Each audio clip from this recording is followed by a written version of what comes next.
মুনতাহা মানে কি?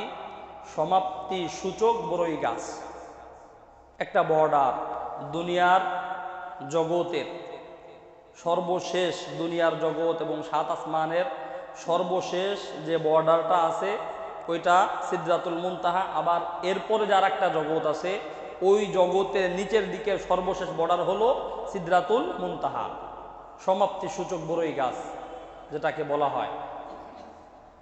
তো ওইখানে যাওয়ার পরে আপনারা অনেকেই শুনছেন যে জিবরিল আমিন বলছে যে এরপর থেকে আমার আর উপরে যাওয়ার অনুমতি নাই, আমি গেলে আমার ডানা পুড়ে যাবে, সারখার হয়ে যাবে, বর্ষ হয়ে যাবে। শুনছেন না এরকম আপনারা?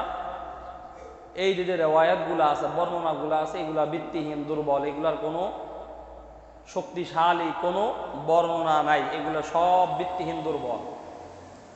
এইখান থেকে সহিহ বর্ণনা পাওয়া যায় না।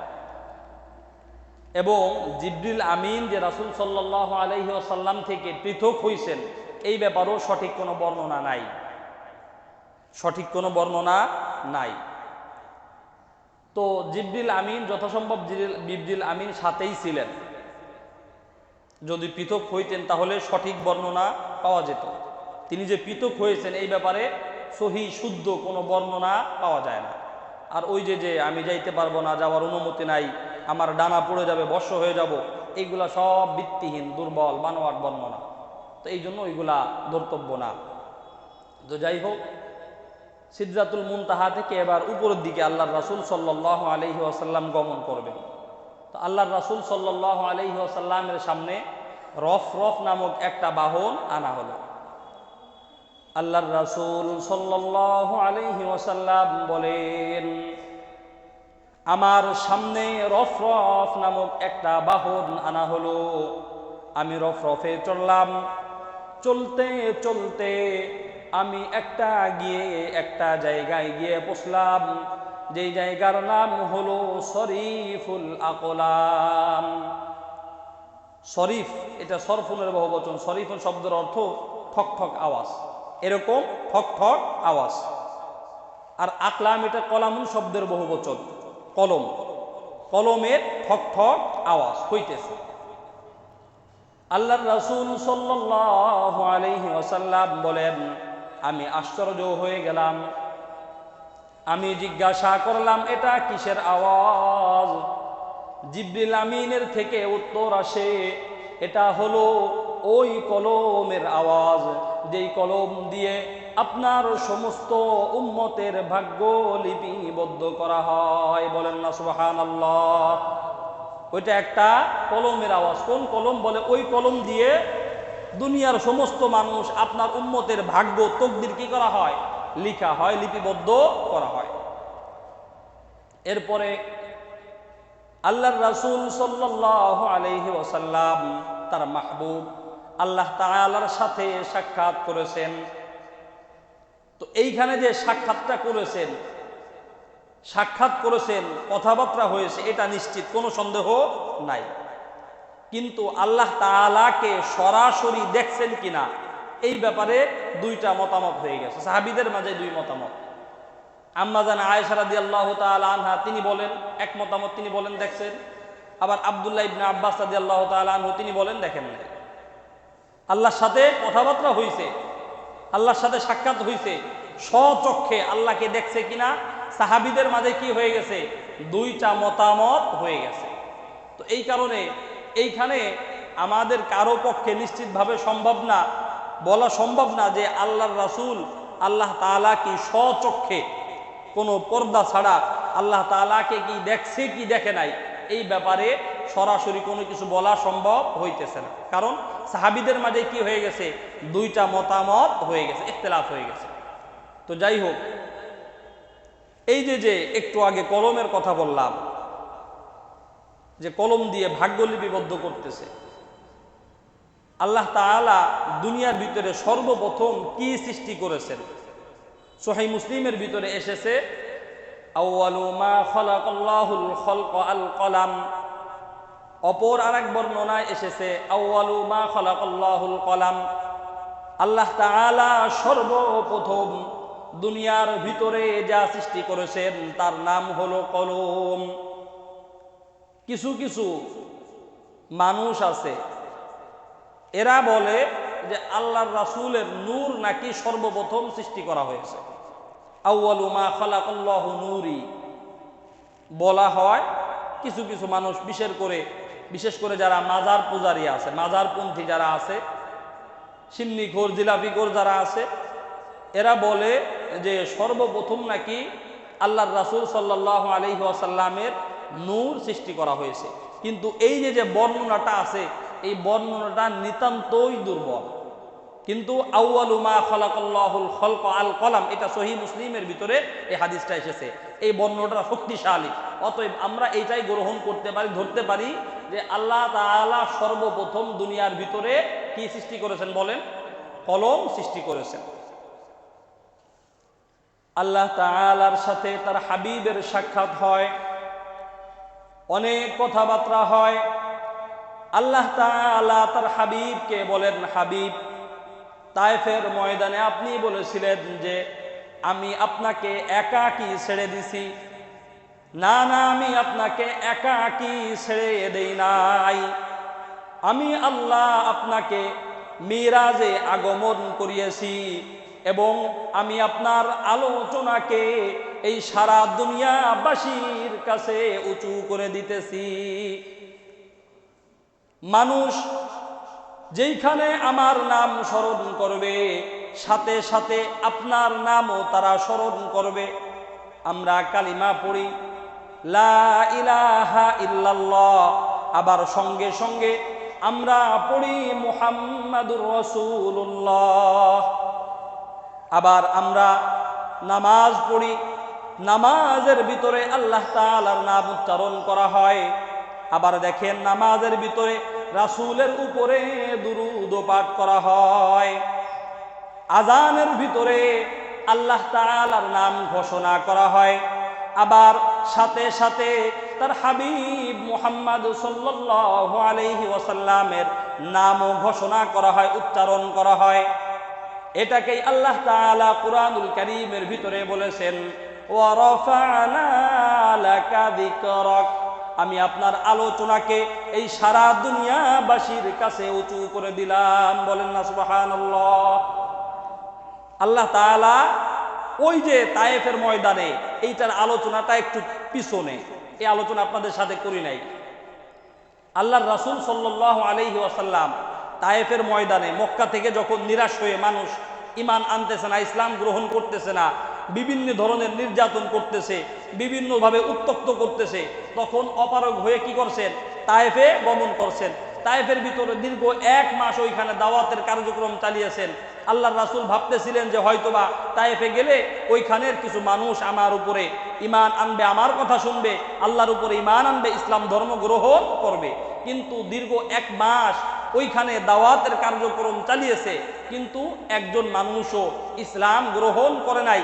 বরং আল্লাহর রাসূল সাল্লাল্লাহু আলাইহি ওয়াসাল্লাম ওইখান থেকে যখন ফেরত আসতেছিলেন, তারা এমনভাবে আল্লাহর রাসূলের সাথে বেয়াদবি করেছিল, আল্লাহর রাসূলকে নির্যাতন করেছিল যে আল্লাহর রাসূলের রক্ত মুবারক শরীর থেকে পড়তে পড়তে তার পায়ের সাথে যে জুতা ছিল, ওই জুতার ভিতরে রক্ত ঢুকে জুতাটা পায়ের সাথে আটকে গিয়েছিল। এরকম অবস্থায় আল্লাহর রাসূল সাল্লাল্লাহু আলাইহি ওয়াসাল্লাম তায়েফের ময়দান থেকে কি করেন? নৈরাশ হয়ে ফিরে চলে আসেন। তো ওই সময় আল্লাহর রাসূল আল্লাহকে বলেছেন যে আল্লাহ, আপনি আমাকে এরকম ভাবে একাকী ছেড়ে দিলেন। তো এর কিছুদিন পরেই আল্লাহ তাআলা তার হাবিবকে তার সাথে সাক্ষাৎ করানোর জন্য 7 আসমান, সিদরাতুল মুনতাহা, শরীফুল আকলাম পর্যন্ত কি করেছেন? ভ্রমণ করিয়েছেন। তো ওইটাই আল্লাহ তাআলা বলতেছেন যে হাবিব, আমি আপনাকে একাকী ছাড়ি নাই, আমি আল্লাহ আপনাকে আমার সাথে সাক্ষাৎ করানোর ব্যবস্থা করে দিলাম এবং আপনার আলোচনাকে এই সারা জগৎবাসী দুনিয়াবাসীর কাছে উঁচু করে দিলাম। কিভাবে উঁচু? যেইখানে আমার নাম উচ্চারণ করা হবে, সাথে সাথে আপনার নামটাও মানুষরা কি করবে? উচ্চারণ করবে। এরপরে আল্লাহ তাআলা তার হাবিবকে বলে, হাবিব, আপনার উম্মতের জন্য কিছু হাদিয়া দিয়ে দেই। আল্লাহর রাসূল বলে, আল্লাহ, কি হাদিয়া? বলে 50 ওয়াক্ত নামাজ নিয়ে যান। কয় ওয়াক্ত বলেন? 50 ওয়াক্ত। আমরা পড়ি কয় ওয়াক্ত বলেন? পড়ি আমরা সবাই 5 ওয়াক্ত আমরা সবাই পড়ি? সবাই কিন্তু আমরা ঠিক মতো 5 ওয়াক্ত পড়ি না।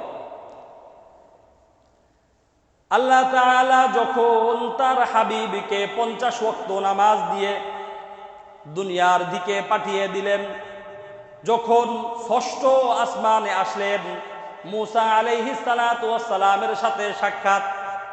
মুসা আলাইহিস সালাতু ওয়াস সালাম আল্লাহর রাসূলকে জিজ্ঞাসা করে, আল্লাহ আপনাকে কি দিয়েছেন, কি কথাবার্তা হলো?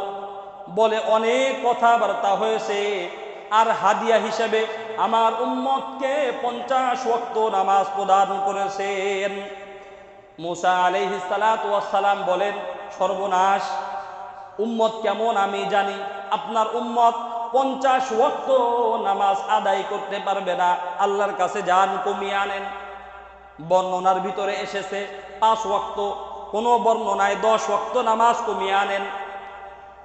10 ওয়াক্ত কমানোর পর আবার ফিরে আসেন। মুসা আলাইহিস সালাতু ওয়াস সালাম বলেন, আবার আরো কমাই আনেন, করতে পারবে না, আমি জানি উম্মত কেমন। এরকম করে কমাইতে কমাইতে সর্বশেষ যখন 5 ওয়াক্ত নামাজ বাকি আছে, তখন আল্লাহর রাসূল সাল্লাল্লাহু আলাইহি ওয়াসাল্লাম 5 ওয়াক্ত নিয়ে রওনা হয়ে গেছেন। মুসা আলাইহিস সালাতু ওয়াস সালাম বলেন, কয় ওয়াক্ত আছে? বলে 5 ওয়াক্ত। বলে এইটা আরো কমিয়ে আনেন। বলে না, আর যাইতে পারবো না। ইস্তাহইয়াতু রাব্বি, আমি আমার প্রতিপালকের কাছে যাইতে এখন লজ্জা পাইতেছি, আর যাইতে পারবো না, কমাইতে পারবো না। মুসা আলাইহিস সালাতু ওয়াস সালাম বলেন যে উম্মত এই 5 ওয়াক্ত আদায় করতে পারবে না। তো বলেন তো, মুসা আলাইহিস সালাতু ওয়াস সালামের কথা ঠিক না বেঠিক বলেন তো? আমরা 5 ওয়াক্ত আদায় করি? আদায় করতে পারি না। অলসতায়, ইচ্ছা করে, কোনো কাজকর্ম ছাড়াই আমরা অবহেলায় নামাজগুলো ওয়াক্তের উপর পরে ওয়াক্ত ছেড়ে দিতেছি। এরপরে আল্লাহর রাসূল সাল্লাল্লাহু আলাইহি ওয়াসাল্লাম ওই 5 ওয়াক্ত নামাজ নিয়ে রওনা হয়ে গেলেন। আল্লাহ তাআলা ডাক দিয়ে বলেন, হাবিব দাঁড়ান, আমি আপনার উম্মতের উপরে 50 ওয়াক্ত নামাজ ফরজ করেছিলাম। আপনি আপনার উম্মতকে গিয়ে বলবেন, ইফতারাদাহুন্নাহুল্লাহু 5 সালাওয়াত, আল্লাহ তাআলা তোমাদের উপরে 5 ওয়াক্ত নামাজ ফরজ করেছেন। আর আমি আল্লাহ, মা ইউবাদদালুল কওলু লাদাইয়া ওয়া মা আনা বিযাল্লামিল লিল আবিদ, আমি আল্লাহ কোনো কথা বললে ওইটার কোনো পরিবর্তন হয় না। নামাজ ফরজ করেছিলাম 50 ওয়াক্ত, এখন দিয়ে দিলাম 5 ওয়াক্ত। এই 5 ওয়াক্ত যদি কেউ আদায় করে, আমি আল্লাহ তাকে 50 ওয়াক্ত নামাজ আদায় করার সওয়াব দিয়ে দিব। বলেন না সুবহানাল্লাহ। নামাজ 50 ওয়াক্ত দিয়েছিলাম, কমাইতে কমাইতে নিয়ে যাইতেছেন 5 ওয়াক্ত। অসুবিধা নাই, 5 ওয়াক্তই আপনার উম্মতকে পড়তে বললেন, তাদেরকে বললেন যে আল্লাহ তোমাদের উপরে 5 ওয়াক্ত নামাজ ফরজ করেছে। আর আমি আল্লাহ যদি কোনো একটা কথা বলি, ওইটার কোনো নড়চড় হয় না, কোনো পরিবর্তন হয় না। নামাজ দিছিলাম 50 ওয়াক্ত, নিয়ে গেলেন 5 ওয়াক্ত, আচ্ছা অসুবিধা নেই, 5 ওয়াক্তই দিলাম। আপনার উম্মতকে বলবেন তারা যেন 5 ওয়াক্ত নামাজ ঠিক মতো আদায় করে। তারা যদি 5 ওয়াক্ত নামাজ আদায় করে, আমি আল্লাহ 50 ওয়াক্ত নামাজ পড়া সব তাদেরকে প্রদান করব। বলেন না সুবহানাল্লাহ। তো নামাজ পড়ার দরকার আছে কিনা নাই বলেন? আমরা যদি 5 ওয়াক্ত পড়ি, 50 ওয়াক্তের সওয়াব আমাদেরকে কে প্রদান করবেন বলেন? সকলেই পড়বেন তো ইনশাআল্লাহ। আল্লাহ তাআলা আমাদের সকলকে তৌফিক দান করুন, সকলেই বলি আমিন।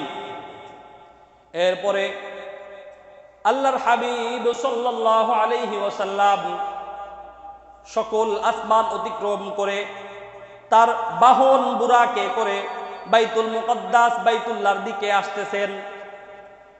হঠাৎ করে আল্লাহর রাসূল সাল্লাল্লাহু আলাইহি ওয়াসাল্লাম বলেন, আমি মক্কার কিছু লোককে দেখতে পেলাম। আমি মক্কার একদল ব্যবসায়ী কাফেলাকে দেখতে পেলাম। তারা তাদের একটি বাহন হারিয়ে গেছে, ওই বাহনটাকে তারা খোঁজাখুঁজি করতেছিল এবং তাদের একটা বাহন ওই জায়গায় বাঁধা ছিল, উট বাঁধা ছিল, ওই উটের উপরে তাদের খাওয়ার পানি রাখা ছিল। আমি ওইখান থেকে একটু পানি পান করি এবং আমি উপরের থেকে যখন আমি তাদের উপর দিয়ে বুরাকে করে অতিক্রম করি, আমি তাদেরকে ডাক দেই, তারা উপরের দিকে তাকায়, কিন্তু অন্ধকারের কারণে তারা কিছুই দেখতে পায় না। এরপরে আমি সামনের দিকে যাইতেছি, হঠাৎ করে আরেকটি মক্কার ব্যবসায়ী কাফেলাকে দেখতে পেলাম তাদের একটি বাহন বাঁধা আছে। ওই বাহনের উপরে দুইটি বস্তা রয়েছে, সাদা এবং কালা কালার। কোন কোন বর্ণনায় এসেছে সাদা এবং লাল, এই দুই কালারের দুইটা বস্তা। যখন আমার বুরাকটা তাদের ওই উটের উপর দিয়ে গমন করলো, তখন ওই বুরাকের আওয়াজে তাদের ওই উটটা ছটফট করে মারা যায়। আল্লাহর রাসূল বলেন, আমি ফজর হওয়ার আগেই আমি বাইতুল্লাহর ভিতরে পৌঁছে গেলাম। বাইতুল্লাহর ভিতরে পৌঁছে ফজরের নামাজ আদায় করলাম। ফজরের নামাজ আদায় করছে। এখন জিবরিল আমিন আল্লাহর রাসূলের সাথে নাই। ফজরের পরে আল্লাহর রাসূল বাইতুল্লাহর গেটে দাঁড়িয়ে মক্কার আবু জাহেল, কাফের যারা আছে, আবু জাহেল তার সাঙ্গপাঙ্গ দলবল যারা আছে, এদেরকে বলতেছে যে আমি গত রাত্রে 7 আসমান অতিক্রম করে সিদরাতুল মুনতাহা শরীফুল আকলাম পর্যন্ত ভ্রমণ করেছি এবং আল্লাহ তাআলার সাথে সাক্ষাৎ করেছি, এবং ওইখান থেকে আমি আবার ফজরের ওয়াক্ত হওয়ার আগেই ফিরে চলে আসছি। আবু জাহেল হাতে তালি দেওয়া শুরু করছে। কি করছে? হাতে তালি দেওয়া শুরু করছে। বলে, আয় হায়, মুহাম্মদ এতদিন যা বলতো এটা তো মোটামুটি মানা যাইতো, এখন যা বলতেছে এ তো মানার মতো না, অসম্ভব কথাবার্তা, লিমিট ক্রস করে ফেলছে। এই ধরনের কথাবার্তা কেমনে সে বলে? রাতের কিছু অংশে সে নাকি 7 আসমান, বাইতুল মুকদ্দাস থেকে 7 আসমান, 7 আসমান থেকে শরীফুল আকলাম, সিদরাতুল মুনতাহা সব কিছু গমন করে আল্লাহ তাআলার সাথে সাক্ষাৎ করে আবার নাকি সে ফিরে আসছে। এইটা তো কেমনে সম্ভব? এতদিন যা বলতো মানা যাইতো, এখন তো যা বলতেছে আর মানার মতো কোনো কিছুই না, লিমিট ক্রস করে ফেলছে। এখন হাসতে হাসতে আবার তাদের দলের যে লোকজন আছে বলতেছে, মুহাম্মদ সাল্লাল্লাহু আলাইহি ওয়াসাল্লামের যে বন্ধু আছে আবু বকরকে গিয়ে আগে খবরটা দাও যে আপনার বন্ধু দেখেন কি বলে। তো গেছে একজন গিয়ে আবু বকরকে ডাক দিতেছে, ডাক দিয়ে বলে, কি হয়েছে? বলে, শুনছেন নাকি? বলে, কি? মুহাম্মদ কি বলতেছে? কি বলে? বলতেছে সে নাকি গত রাতের কিছু অংশে বাইতুল মুকদ্দাস 7 আসমান অতিক্রম করে সিদরাতুল মুনতাহায় গেছে, শরীফুল আকলামে গেছে, আল্লাহ তাআলার সাথে সাক্ষাৎ করছে, আবার নাকি সে রাতের ভিতরে ফজরের ওয়াক্ত শেষ হওয়ার আগেই আবার সে নাকি বাইতুল্লাহর ভিতরে চলে গেছে। এখন আবু বকর রাদিয়াল্লাহু তাআলা আনহু তিনি বলে এটা কি আমার নবী বলছে? বলে, হ্যাঁ আপনার নবী বলছে। বলে, তাহলে আমি কোনরূপ সন্দেহ ছাড়াই এটা বিশ্বাস করে নিলাম। বলেন না সুবহানাল্লাহ। কোনরূপ সন্দেহ নাই আমার ভিতরে, যদি আমার নবী এই কথা বলে থাকে তাহলে এইটা আমি 100-তে 100 বিশ্বাস করে নিলাম, আমার ভিতরে বিন্দু মাত্র কোনো সন্দেহ নাই। এখন আবু জাহেল যাকে পাঠাইছিল ও গিয়ে আবু জাহেলকে বলতেছে, বলে, লিডার, বলে কি? বলে, কাজ হলো না। কেন? আবু বকরকে বলছি, সে তো বিশ্বাস করে ফেলেছে। সে কি করছে? মুহাম্মাদের কথা বিশ্বাস করে নিয়েছে। এখন আবু বকর রাদিয়াল্লাহু তাআলা আনহু তিনি ভাবতেছেন যে ওরা তো নিশ্চিত এই জালেমগুলো আমার নবীকে জ্বালাইতেছে। আবু বকর রাদিয়াল্লাহু তাআলা আনহু দৌড়ে বাইতুল্লাহ কাছে চলে আসছে। আসার পরে এখন আবু জাহেল মুহাম্মদ সাল্লাল্লাহু আলাইহি ওয়াসাল্লামকে বলে, হ্যাঁ আপনি বাইতুল মুকদ্দাসে গেছেন, 7 আসমান পাড়ি দিয়েছেন, সিদরাতুল মুনতাহা শরীফুল আকলামে গেছেন, এটা কি কেমনে সম্ভব? বলে, হ্যাঁ সম্ভব। আচ্ছা তাহলে আপনারা কিছু জিজ্ঞাসা করে বলেন তো। এখন আল্লাহর রাসূল বলে, জিজ্ঞাসা করো। বলেন তো বাইতুল মুকদ্দাসের জানালা কয়টা? বেকুবের মতো কি করতেছে? প্রশ্ন করতেছে। এই যে আপনাদের এলাকার এই যে সুন্দর একটা মসজিদ, আপনারা নামাজ পড়তে আসেন, যান। এখন আমি যদি আপনাদেরকে জিজ্ঞাসা করি যে এই মসজিদে জানালা কয়টা আছে, কেউ বলতে পারবেন? মসজিদে নামাজ পড়তে আসেন আপনারা, কেউ কি জানালা গুনে কয়টা জানালা আছে? এখন যদি জিজ্ঞাসা করি জানালার ভিতরে গ্রিল রড কয়টা দেওয়া আছে, ওই যে সিঁড়ি আছে সিঁড়ি কয়টা, কেউ বলতে পারবেন? তো আল্লাহর রাসূল সাল্লাল্লাহু আলাইহি ওয়াসাল্লাম তিনি রাত্রেবেলা বাইতুল মুকাদ্দাসে গিয়েছেন, নামাজ আদায় করেছেন। সমস্ত নবীরা, লক্ষ কোটি ফেরেশতারা তিনার পিছনে 2 রাকাত নামাজ আদায় করেছেন।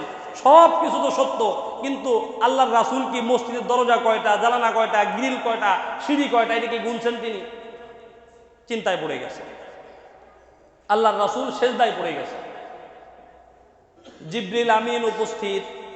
জিবরিল আমিন এসে বলে, হাবিব, আল্লাহর হাবিব, আপনার কোনো টেনশন নাই, মাথা উঠান। বর্ণনার ভিতরে এসেছে জিবরিল আমিন পুরা বাইতুল মুকাদ্দাসকে তার ডানার উপরে করে আল্লাহর রাসূল সাল্লাল্লাহু আলাইহি ওয়াসাল্লামের সামনে উপস্থিত করে দেয়। বলেন না সুবহানাল্লাহ। জিবরিল আমিনের দ্বারা এটা সম্ভব। আর তিনি চাইলে এই সমস্ত দুনিয়াকে তার একটা ডানার উপরে উঠিয়ে আসমানের উপরে নিয়ে আছাড় দিতে পারেন। এরকম শক্তি, এরকম পাওয়ার ক্ষমতা আল্লাহ তারে দিয়ে দিয়েছেন। আর এক বর্ণনার ভিতরে এসেছে যে আল্লাহ তাআলা ওই বাইতুল্লাহ থেকে সরাসরি বাইতুল মুকাদ্দাস যেন তিনি ওইখানে বসে বসে দেখতে পারেন, এরকম একটা অলৌকিকভাবে ব্যবস্থা করে দিয়েছেন। বলেন না সুবহানাল্লাহ। এখন আল্লাহর রাসূল সাল্লাল্লাহু আলাইহি ওয়াসাল্লাম বলতেছেন, সিঁড়ি কয়টা জিজ্ঞাসা করছো? আচ্ছা, সিঁড়ি এই কয়টা। জিজ্ঞাসা করছো জানালা কয়টা? জানালা এই কয়টা। জানালার ভিতরে জিজ্ঞাসা করছো রড কয়টা? রড এই কয়টা আছে। দরজার কথা জিজ্ঞাসা করছিলা, দরজা এই কয়টা আছে। আবু জাহেল তো অবাক, কিরে কেমনে বলে? আবু জাহেলের কাছে মনে হইতেছে যে আল্লাহর রাসূল মনে হয় কিছু দেখে দেখে বলতেছে। আসলেই তো আল্লাহর রাসূল কি করতেছেন? দেখে দেখেই বলতেছে। এখন আল্লাহর রাসূল বলেন, শুধু কথাই টুক না, কথা আর একটা আছে। বলে কি? বলে আমি যখন বুরাক দিয়ে আসতেছিলাম বাইতুল্লাহ, যখন আমি আসি, তোমাদের 2টি ব্যবসায়ী কাফেলার সাথে আমার রাস্তার মধ্যে দেখা হয়েছে। সম্ভবত আল্লাহর রাসূল দূরত্বের অনুমান করে তিনি বলতেছেন যে বর্ণনার ভিতরে এসেছে যে হয়তোবা আগামী বুধবার সূর্য ডুবার আগে তারা মক্কায় এসে পৌঁছাবে। এই কথা বলার পর আল্লাহর রাসূল এটা অনুমান করে বলছে। দূরত্বের পথের যে দূরত্ব আছে, দূরত্বের অনুমান করে এটা বলে দিছে। এখন আবু জাহেল ও তো পিছনে লাগায় আছে। 2-3 দিন পরে যখন বুধবার হইছে, আসরের পরে দাঁড়ায় আছে রাস্তার মাথায়। মক্কার ভিতরে ঢুকার যে রাস্তা আছে ওই রাস্তার মাথায় দাঁড়ায় আছে। সূর্যের দিকে তাকাইতেছে, দেখতেছে যে কিরে আসে কি আসে না, দেখি মোহাম্মদ কি বলে। এখন আল্লাহর রাসূল সাল্লাল্লাহু আলাইহি ওয়াসাল্লামও পেরেশানিতে পড়ে গেছেন যে হায় হায়, আমি তো অনুমান করে একটা কথা বলে দিছি, এখন আমি যেটা বললাম যদি এইটা বাস্তবে সত্য না হয় তাহলে তো এরা সবাই আমাকে মিথ্যাবাদী বলে সাব্যস্ত করবে। আল্লাহর কাছে দোয়া করতেছেন, সেজদায় পড়ে গেছে। আবু জাহেল তার দলবল সাঙ্গপাঙ্গ নিয়ে সূর্যের দিকে তাকায় আছে। সূর্য ডুবার আগ মুহূর্তে একটা কালার হয়, হলুদ হলুদ কালার, দেখছি না আমরা, দেখছেন না আপনারা? ওরকম সূর্যের রঙও পরিবর্তন হয়ে গেছে। সূর্য ডুবে যাবে যাবে অবস্থা, সূর্য ডুবে যাবে যাবে অবস্থা। আল্লাহর রাসূল পেরেশান, সিজদায় পড়ে আছে। মুসলিম, সহিহ মুসলিমের হাসিয়ার ভিতরে লেখা আছে আল্লাহ তাআলা কোন বর্ণনায় 3 জন, কোন বর্ণনায় 2 জন নবীর জন্য সূর্যকে থামিয়ে দিয়েছেন। বলেন না সুবহানাল্লাহ। এখন হঠাৎ করে আবু জাহেল এবং তার দলবল সবাই সূর্যের দিকে তো তাকাইতেছে আর রাস্তার দিকে তাকায়। হঠাৎ করে এক সময় দেখে কি সূর্য থেমে গেছে, আর নিচের দিকে যায় না, ডুবে না। এখন আবু জাহেল তাকাই রয়েছে, কিরে এটা কেমনে সম্ভব, কি হইতেছে? রাস্তার দিকে তাকাইছে, হঠাৎ করে দেখে যে ওই যে মক্কার ব্যবসায়ী কাফেলারা কি করতেছে, মক্কার ভিতরে আগমন করতেছে, ঢুকতেছে। যেই তারা ঢুকতেছে অমনি আস্তে আস্তে সূর্যটা সুন্দর করে ডুবে গেছে। বলেন না সুবহানাল্লাহ। এখন আবু জাহেল তো মাথায় হাত, যে কিরে কি হইতেছে, অবাক, কেমনে সম্ভব। দলের লোকজন যারা আছে সবাই আবু জাহেলের দিকে তাকায় আছে, যে লিডার যা বলতেছে সবই তো সত্য, সবই তো সত্য। এখন আসার পরে প্রথম যে দলটা আসছে জিজ্ঞাসা করছে, এই তোমরা কি অমুক জায়গায় ছিলা? বলে হ্যাঁ ছিলাম। বলে তোমাদের কি কেউ ডাক দিছিল? বলে হ্যাঁ ডাক দিছিল। কয় তোমাদের কি কোনো বাহন হারাই গেছিল? কয় হ্যাঁ বাহন হারাই গেছিল। কয় তোমাদের যে বাহনটা ওইখানে বাঁধা ছিল ওইটার উপরে কোনো পানি ছিল? বলে হ্যাঁ পানিও তো ছিল। কয় পানি কি এসে দেখছো তোমরা যে পানি নাই? বলে হ্যাঁ এসে দেখছি পানি কে যেন পান করছে, পানি নাই, কিন্তু আমরা তো কাউকে খুঁজে পাই নাই। বলে এইটা তোমরা জানলা কেমনে? এখন আবু জাহেল বলে মুহাম্মদ এই কথা বলছে। এই কথা শোনার সঙ্গে সঙ্গে ওই যে একদল ব্যবসায়ী কাফেলা যারা প্রথমে ঢুকছে এদের ভিতরে অসংখ্য অগণিত মানুষ কালিমা পড়ে মুসলমান হয়ে গেছে। বলেন না সুবহানাল্লাহ। এরপরে দ্বিতীয় দল সামনে উপস্থিত। এখন আবু জাহেল আর জিজ্ঞাসা করে না, চুপচাপ আর জিজ্ঞাসা করে না। এখন ওই যে তার দলের লোক যারা আছে তারাই জিজ্ঞাসা করতেছে, এই তোমাদের একটা উট অমুক জায়গায় বাঁধা ছিল? বলে হ্যাঁ। কয় তার উপরে কি দুইটা বস্তা ছিল সাদা এবং লাল কালারের? বলে হ্যাঁ। কয় ওই উটটাকে পরাই এসে তোমরা মারা পাইছো, মারা গেছে এরকম পাইছো, মরা অবস্থায় পাইছো? বলে হ্যাঁ। বলে এটা তোমরা জানলা কেমনে? কয় মুহাম্মদ নাকি গত রাত্রে বাইতুল্লাহ থেকে বাইতুল মুকদ্দাস গেছে, 7 আসমান গেছে, সিদরাতুল মুনতাহা, শরীফুল আকলাম, সব কিছু ভ্রমণ করে আল্লাহ তাআলার সাথে সাক্ষাৎ করে আবার গত রাত্রেই নাকি সে ফিরে এসেছে এবং আসার সময় নাকি তোমাদের এই উটটা তার বাহনের বুরাকের আওয়াজে মারা গেছে। এখন এই কথা শোনার পর তারাও অবাক, তাদের ভিতরেও অসংখ্য অগণিত মানুষ কালিমা পড়ে মুসলমান হয়ে গেছে। বলেন না সুবহানাল্লাহ। এরপরে আবু জাহেল আর কিচ্ছু বলে না, চুপ, মাথা নিচু। এখন তার লিডার, সে তো লিডার, সাঙ্গবাঙ্গ যারা আছে জিজ্ঞাসা করে তারা, লিডার কিছু তো বলতেছেন না, চুপচাপ। বলে কি বলবো? আচ্ছা সব কিছু বাদ দিলাম, এই যে সূর্যটা কেমনে থেমে গেল বলেন তো? এখন আবু জাহেল বলে, আরে মুহাম্মদ তো বিভিন্ন সময় জাদু করে, সে তো বড় ধরনের জাদুকর, আজকে বড় ধরনের কোনো একটা জাদু করে সূর্যটাকে তার জায়গায় থামিয়ে দিছে। বলেন না নাউজুবিল্লাহ। এরপরে আল্লাহর রাসূল সাল্লাল্লাহু আলাইহি ওয়াসাল্লামের মেরাজ শেষ হলো এবং এদের ভিতর থেকে, কাফেরদের ভিতর থেকে অসংখ্য অগণিত মানুষ কালিমা পড়ে মুসলমান হয়ে গেছে। এখন দেখেন আল্লাহর রাসূল সাল্লাল্লাহু আলাইহি ওয়াসাল্লাম মেরাজ থেকে আমাদের জন্য হাদিয়া কি এনেছেন বলেন? কি এনেছেন? নামাজ এনেছেন। কয় ওয়াক্ত নামাজ? 5 ওয়াক্ত। সেই 5 ওয়াক্ত আমরা কি করি না? পড়ি না। আমাদের ইসলাম ধর্মের ভিতরে মুসলমানদের জন্য পালনীয় করণীয় যেই সকল ইবাদত আছে, সর্বপ্রথম যে ইবাদত বা যেই নির্দেশ আমাদের উপরে এসেছে আল্লাহ তাআলার পক্ষ থেকে, সেইটা হলো ঈমান। সেটার নাম কি বলেন? ঈমান। কথা বুঝেন না আপনারা? এই ঈমান আনার পরে ইবাদত তো আমাদেরকে করতে হবে। ঈমান টিকিয়ে রাখতে হলে কি করতে হবে বলেন? ইবাদত করতে হবে, আল্লাহ তাআলার নির্দেশ মানতে হবে। তো ইবাদতের ভিতরে সব থেকে গুরুত্বপূর্ণ ইবাদতের নাম হলো নামাজ। এখন আমরা এই নামাজটাই বর্জন করতে চলেছি। তো যাই হোক, নামাজ সম্পর্কে আলোচনা আমরা সামনে করব ইনশাআল্লাহ।